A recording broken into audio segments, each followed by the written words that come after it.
everyone, today we're talking about common network protocols.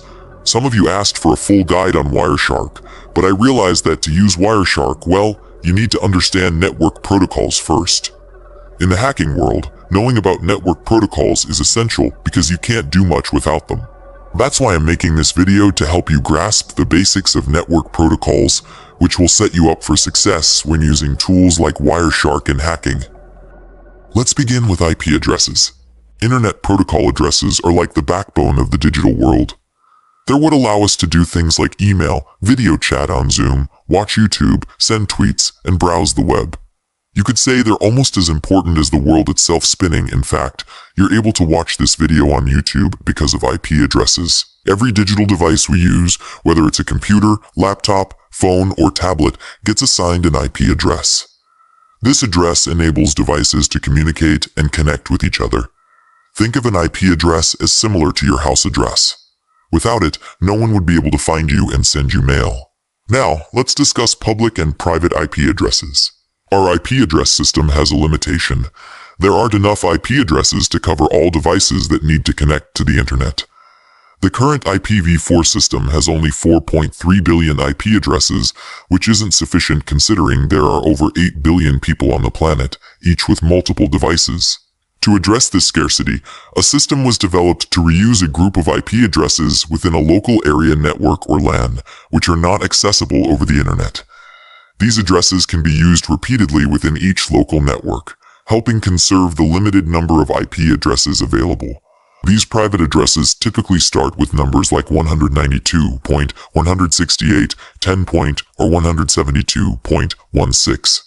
You might have noticed these private IP addresses, such as 192.168 or 10.something, when checking your network configuration, for example using ifconfig on a Kali system.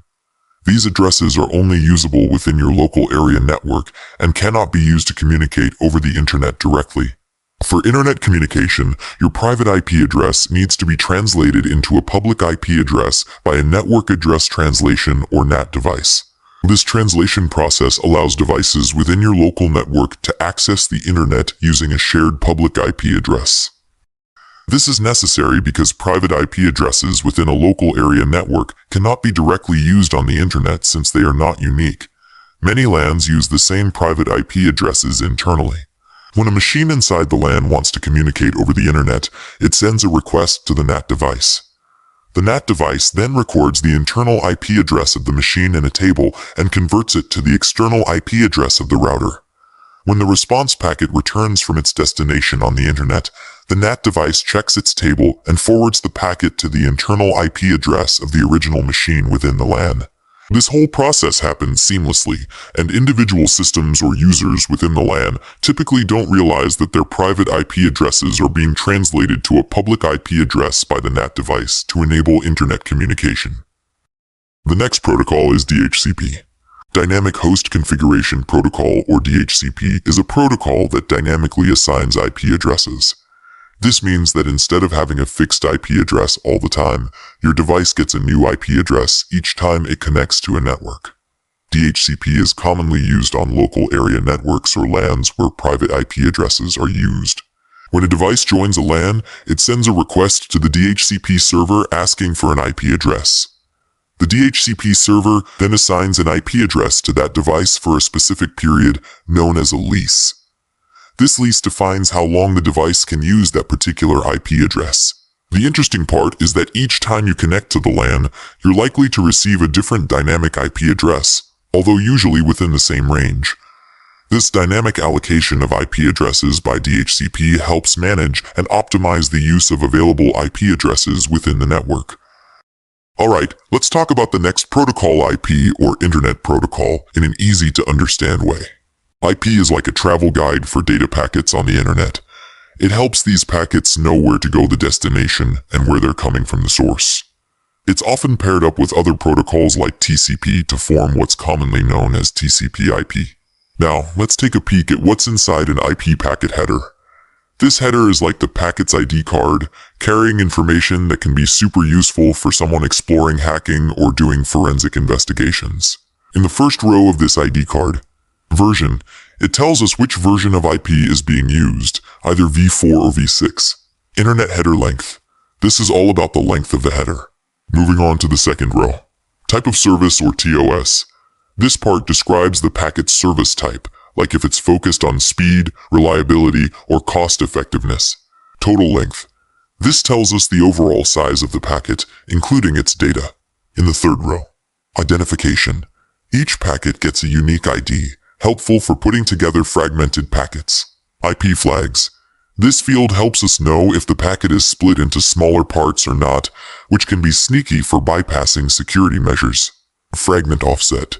If a packet is split, this field tells us where it starts in the sequence.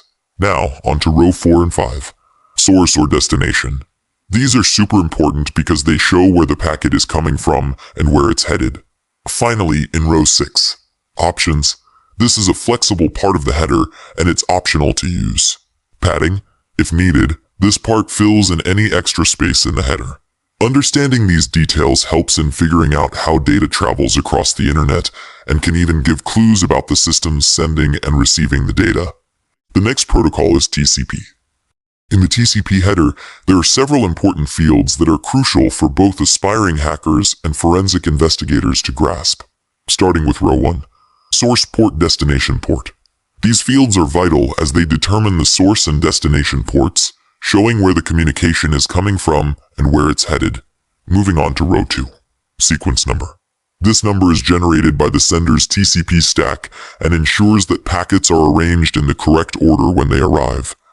It's also crucial in preventing man-in-the-middle attacks. Next, in row 3. Acknowledgement number. This echoes back the sequence number, confirming that the packet has been received. If no acknowledgement is received within a set time, the sender resends the packet to ensure successful delivery. This reliability distinguishes TCP from UDP, which doesn't guarantee packet delivery. Skipping ahead to the flags in row 4. SYN. Initiates a new connection. FIN. Signals the normal closing of a connection. AC. Acknowledges receipt of a packet, crucial after the three-way handshake. RST. Indicates a hard close of a connection, often used to communicate errors. ERG. Marks urgent data in the packet. PSH. Directs the data past the buffer to the application. Understanding these flags is essential, especially for those familiar with recon tools like Nmap or HPing3, as they're used to create packets for specific purposes, such as evading detection or eliciting responses from secure systems. In row 4, the window size field manages packet buffering, aiding in flow control. It's also useful for OS identification, as different operating systems have varying window sizes, allowing for OS prediction with about 80% accuracy. The checksum in row 5 ensures data integrity, while the ERG pointer indicates urgent data if the ERG flag is set. Lastly, row 6 contains options and padding, allowing for additional information and aligning the TCP header to a multiple of 32 bits.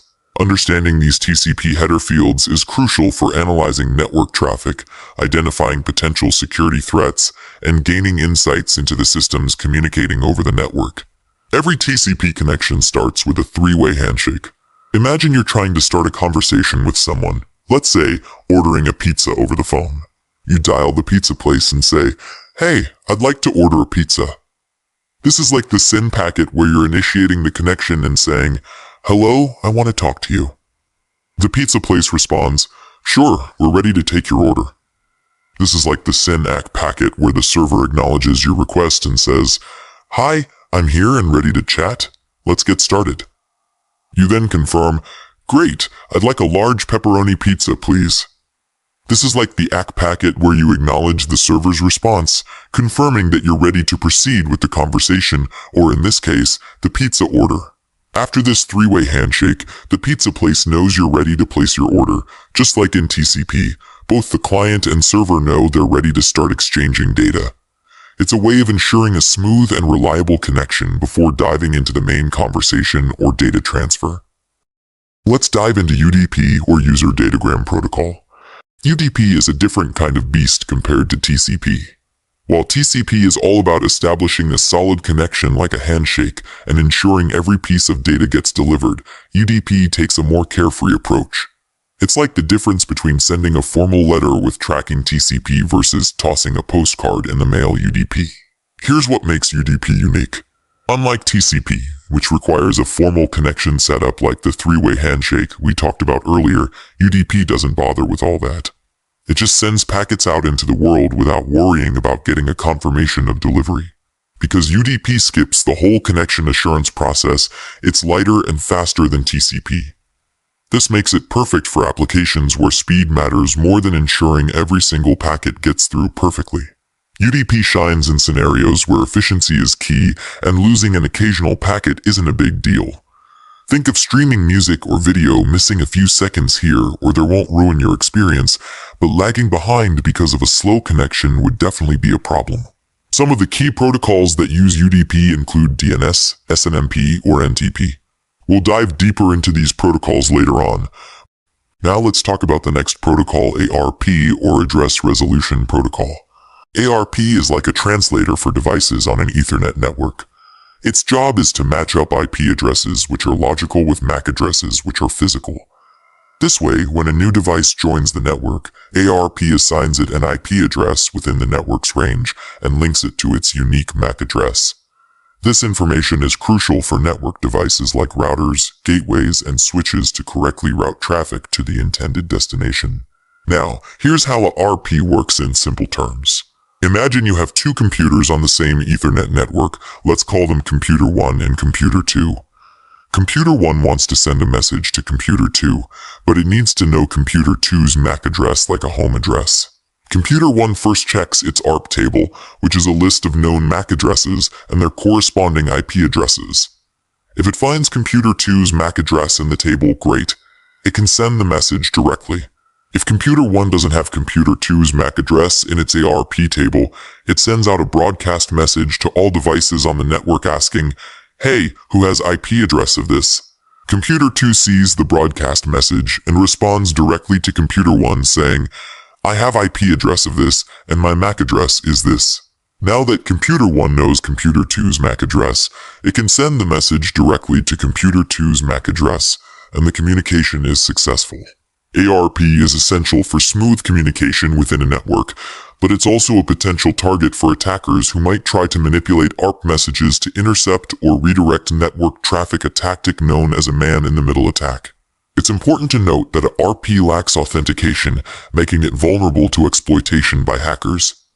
This feature can be used to discover all the systems on a network easily. This becomes particularly useful when attempting to hack into another system within the local area network, or when a hacker compromises a single user on the network and wants to pivot to a more valuable target, such as a database server. There are various tools available to hackers for discovering systems on a network. These tools operate by sending out gratuitous ARP requests, prompting systems on the network to respond with their IP addresses and MAC addresses. For example, in our Kali system, we have a tool called Net Discover that can be used for this purpose.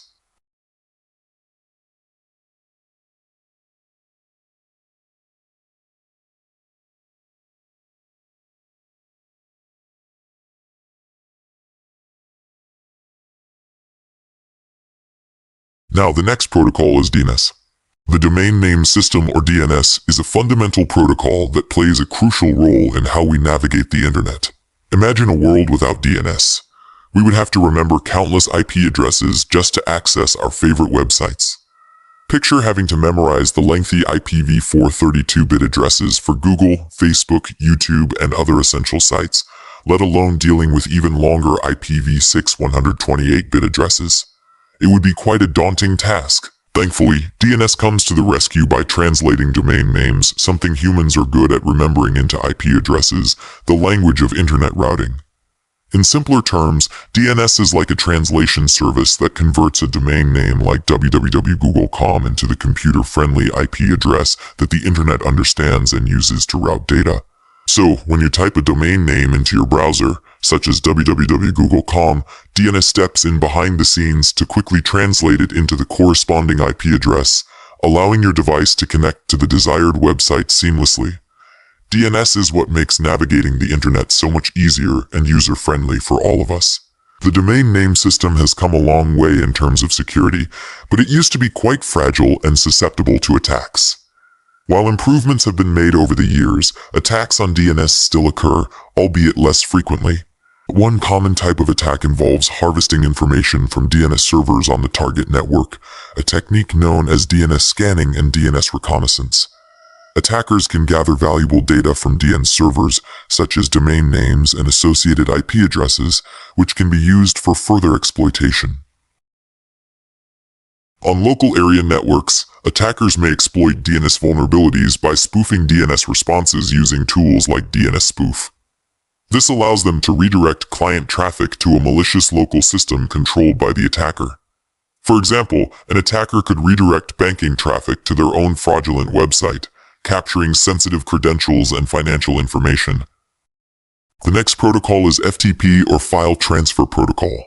The FTP is a client-server protocol used for transferring files over a network. Here's an overview of how FTP works and its current usage.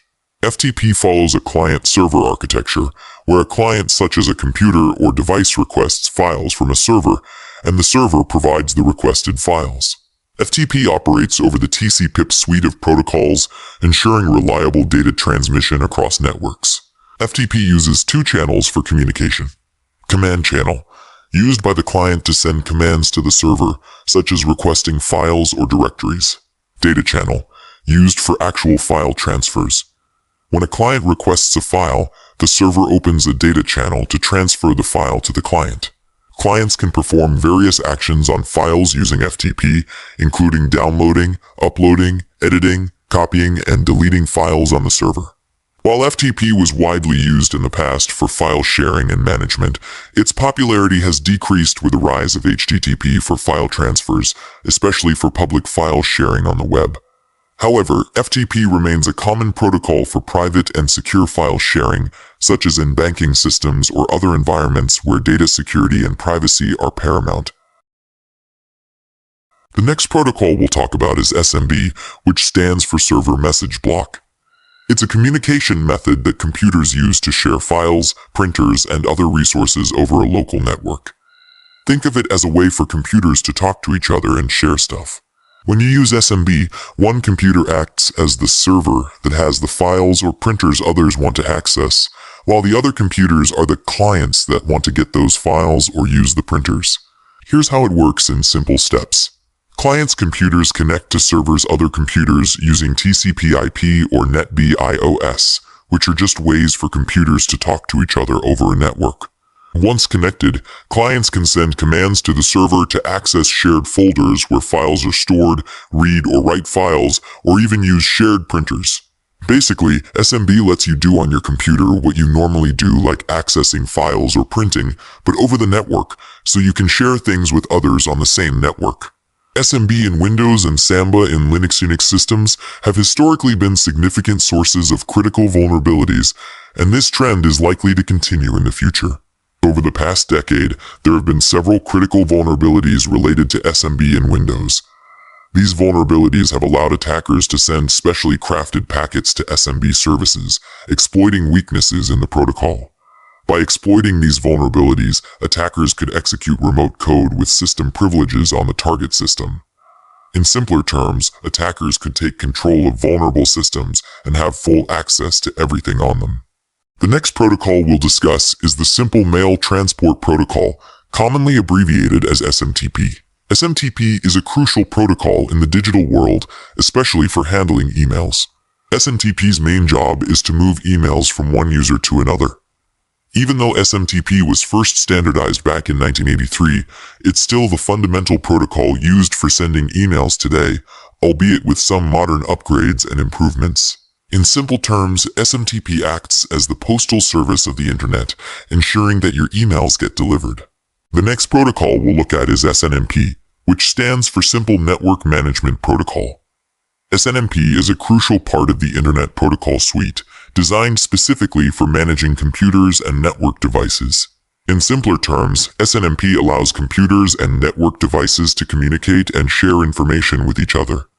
It's like a system of administrators-managers keeping an eye on a group of computers or devices agents to ensure everything runs smoothly. Indeed, the Simple Network Management Protocol (SNMP) is often overlooked, but plays a crucial role in maintaining a smoothly functioning network. However, its importance also makes it a prime target for attackers. If an attacker manages to breach SNMP, they gain access to a wealth of information about your network. They can potentially decrypt encrypted VPN communications, allowing them to eavesdrop on sensitive data being transmitted. Additionally, they can view and potentially manipulate every device connected to your network. SNMP operates on UDP ports 161 and 162, enabling network devices to communicate with each other and allowing administrators to manage and monitor these devices. However, in the wrong hands, SNMP access can lead to disastrous consequences. Attackers could harvest sensitive information, disrupt network operations, or even take control of critical devices like routers and switches, causing widespread havoc. The next protocol is Telnet. Telnet is a protocol designed for remote connectivity, allowing a user to establish connections between a remote endpoint and a host machine to initiate a remote session. When a connection is established, Telnet prompts the user at the remote endpoint to log in. Once authenticated, Telnet grants the endpoint access to network resources and data located on the host computer. Originating from the 1960s, Telnet can be considered one of the earliest versions of remote communication protocols used in the development of the modern Internet. However, due to its lack of robust security features suitable for contemporary technology and communications, Telnet is no longer widely used. The main reason for Telnet's decline in usage is its vulnerability to security threats. Telnet transmits data, including login credentials, in plain text, making it susceptible to interception by malicious actors. Consequently, modern secure protocols such as SSH or Secure Shell have largely replaced Telnet for remote access due to their enhanced security features, such as encryption and stronger authentication mechanisms. The next is HTTP protocol. The Hypertext Transfer Protocol, or HTTP, is a foundational technology of the Internet, serving as the primary communication protocol for web applications. Originally designed for retrieving static web pages, HTTP has evolved over time to support complex web applications that we commonly use today. HTTP operates on a message-based model, where a client sends a request to a server, and the server responds with a corresponding response. It's important to note that HTTP is connectionless, meaning that a connection is established and closed for each request-response cycle.